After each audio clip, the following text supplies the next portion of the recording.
bonjour à tous, c'est Socrate pour la chaîne Traders Cake. Alors si vous êtes ici, c'est que vous avez vu la vidéo précédente et que vous cherchez à apprendre l'analyse technique.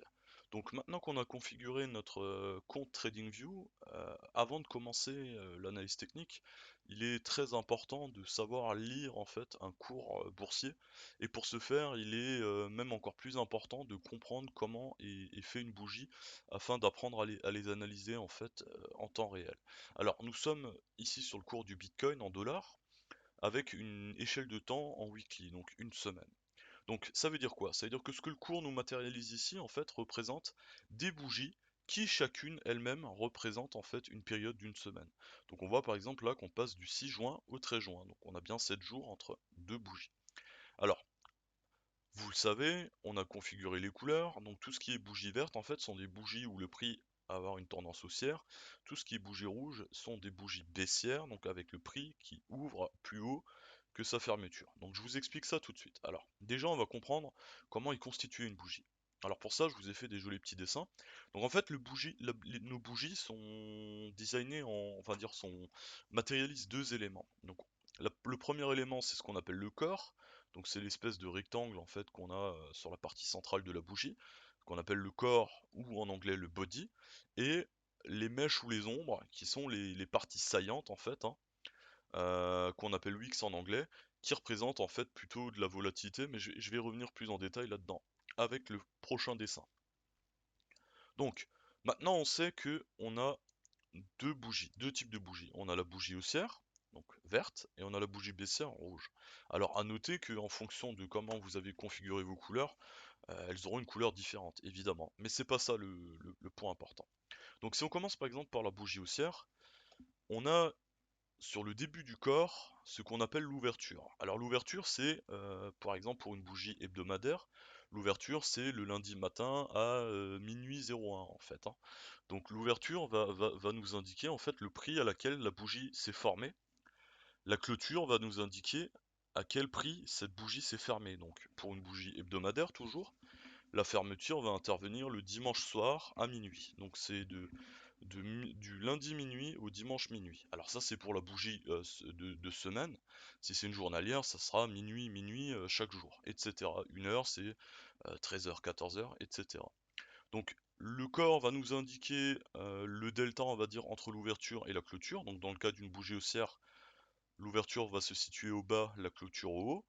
Et les mèches vont nous indiquer en fait tout simplement sur quelle plage le prix a circulé entre l'ouverture et la clôture. Donc c'est-à-dire qu'il a ouvert ici, il a fermé ici, mais en fait, à des moments aléatoires de la journée, le prix il a pu se trouver là ou il a pu se trouver là.